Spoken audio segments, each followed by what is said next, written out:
ఈయన చేసిన ప్రతిపాదనను విన్నటువంటి జవహర్లాల్ నెహ్రూ మరి కేంద్రంలో అవినీతి నివారించడం కోసం ఒక వ్యవస్థ కావాలి అంటే దానికి తగిన సూచనలు చేయడం కోసం ఒక కమిటీ కావాలని చెప్పేసి 1964లో సంతానం కమిటీ అనే కమిటీని ఏర్పాటు చేశారండి.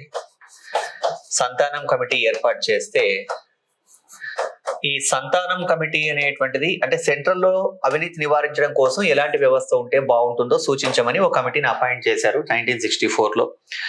సంతానం కమిటీ రికమెండేషన్స్ ని బేస్ చేసుకుని 1968లో first time Lokpal bill introduce చేశారండి.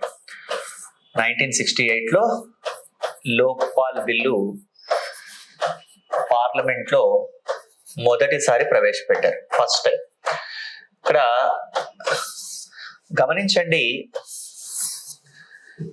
ఎగ్జామినేషన్ లో మొదటిసారి ఎప్పుడు పెట్టారు, చివరిసారి బిల్ ఎప్పుడు పెట్టారు, ఇలా అడగడానికి అవకాశం ఉంటుంది. కాబట్టి 1968లోనేమో ఫస్ట్ టైం పెట్టిన తర్వాత ఆ బిల్లుని అప్పటి నుంచి నెంబర్ ఆఫ్ టైమ్స్ ఈ బిల్ ఇంట్రడ్యూస్ చేస్తూ వచ్చినప్పటికీ కూడా ఆ బిల్లు చట్టం కాలేదు. చివరికి 2011లో 10th టైం 10వసారి మళ్ళీ లోక్పాల్ బిల్లుని ఇంట్రడ్యూస్ చేశారు. అంటే 1968 నుంచి 2011 వరకు కేంద్రంలో ఉండేటువంటి అవినీతిని నివారించే ఒక వ్యవస్థ ఏర్పాటు చేయాలన్న ఆలోచనకి రూపం ఇవ్వడానికి ఎవరు ముందుకు రాలేదు అని దీని అర్థం.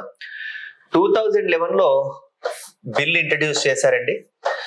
ఆ బిల్లు 2013లో బిల్లు ప్రవేశపెట్టిన సంవత్సరం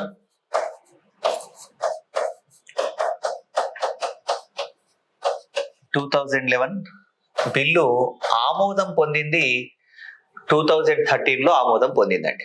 2013లో ఆమోదం పొందింది అంటే పార్లమెంట్ ఉభయ సభల్లో ఆమోదం పొందిన తర్వాత 2014లో రాష్ట్రపతి ఆమోదం పొందింది. ఇక్కడ ఆమోదం అంటే పార్లమెంట్ ఆమోదం పొందిందని అర్థం. బిల్లుని లోక్సభ రాజ్యసభ ఆమోదించిన తర్వాత ఇక్కడ ఎప్పటి నుంచి అమల్లోకి వచ్చింది అంటే 2014లో రాష్ట్రపతి ఆమోదం అనంతరం అమల్లోకి వచ్చింది. అమల్లోకి వచ్చింది అంటే కేంద్రంలో అవినీతి నివారించడం కోసం వ్యవస్థ ఏర్పాటు చేశారు, కానీ లోక్పాల్ ని అపాయింట్ చేయలేదు. లోక్పాల్ ని ఎప్పుడు అపాయింట్ చేశారు అంటే 2019లో తొలి లోక్పాల్ ను నియమించారు.